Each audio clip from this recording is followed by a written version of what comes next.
I want to thank my good friend, the Vice Chair, and thank you for hosting this special order with me here tonight. I appreciate you and others standing here to highlight House Republicans' wins and to advocate for our conservative values. Mr. Speaker, I rise today to discuss the problems America is facing and what Congress must do to get this country back on track. Our grandchildren deserve to live in a country that still stands for freedom, and I serve in Congress to work towards building that future. Freedom tomorrow means upholding the constitutional rights of all Americans today. That's the lens through which I view my job in Congress and the measuring stick I use for every piece of legislation I consider. I've highlighted the path forward in my four-part commitment to the big first and House Republicans' commitment to America. Number one, Congress needs to create an economy that's strong. According to the Congressional Budget Report, America is $33.5 trillion in debt, and the federal government is deficit spending more than $1 trillion every year. Our energy independence is eroded, small businesses are laboring under burdensome regulations and taxes, and rampant inflation is a tax on everyone. We need to end Washington's spending addiction by balancing the budget, growing the economy, curbing inflation, and decreasing federal spending. We need to cut red tape and burdensome regulations for agriculture producers, business owners, and for all Americans. We also need to preserve the family-owned farms and small businesses throughout our country. Earlier this year, the House passed the Limit, Save, Grow Act to reduce government spending, reclaim unspent COVID relief money, and promote pro-growth economic policies. The House and Senate passed my resolution to prohibit the listing of the lesser prairie chicken as endangered or threatened. The House and Senate also passed a joint resolution to prohibit President Biden's Waters of the U.S. rule from having the force of law. A strong economy is good for everyone, the whole supply chain, businesses, parents, students, everyone.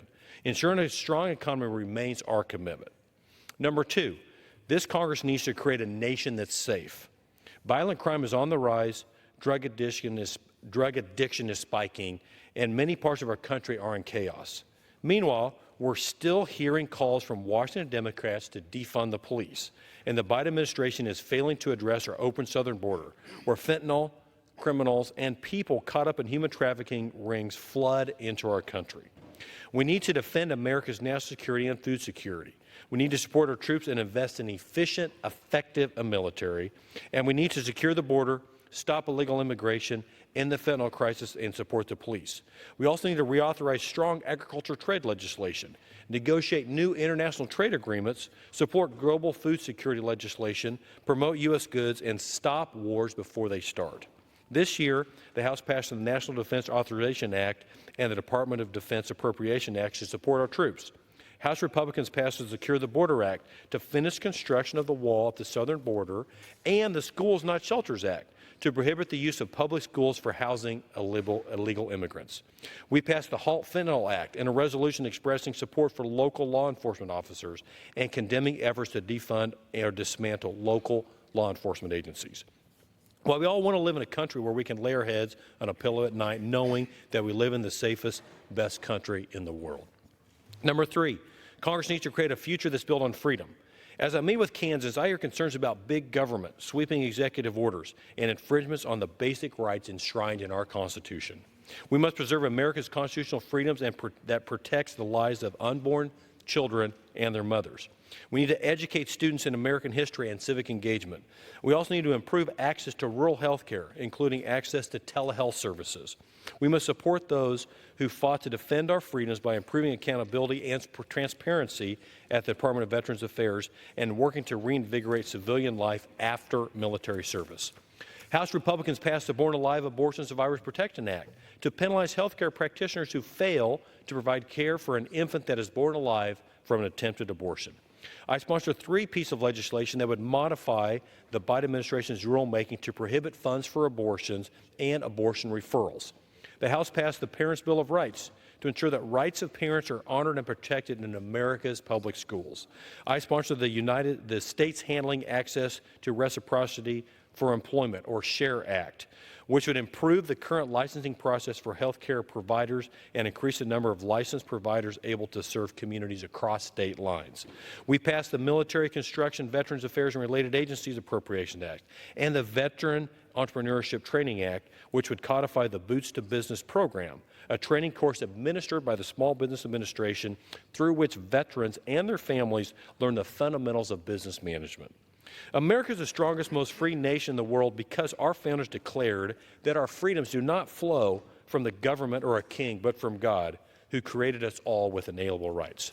4, Congress needs to create a government that's accountable. Congress has the responsibility to conduct both rigorous oversight of the executive branch and investigation into possible corruption and criminal activity within the federal government. We need to rein in the White House abuse of power, hold Washington accountable, end the president's war on fossil fuels, and empower domestic producers to restore American energy independence. The House passed the Reduced Exacerbated Inflation Negativity Impacting the Nation, or RAINS Act, which would require the president to provide an inflation impact estimate with respect to executive orders. I also sponsor the More Accountability is Necessary Now Act, or the MAN Acts, 6 pieces of legislation, which I do every Congress, which would require the president to report to Congress on executive orders.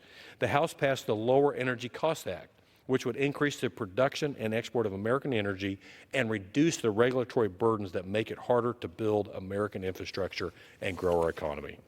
Through the legislation we all support, I've worked to unleash American energy, cut tax and red tape, secure the border, and investigate the scandal and corruption surrounding President Biden and Hunter Biden. I'll always stand for freedom in the face of government overreach, because whether you're a parent, a child, born or unborn, a student, a farmer, or a small business owner, you don't need the federal government trying to control your life. Serving as the representative for the Big First District in Kansas continues to be the honor of a lifetime. There's a lot of work left to do, but with prayer and hard work, I really believe that the greatest days in this nation are yet to come.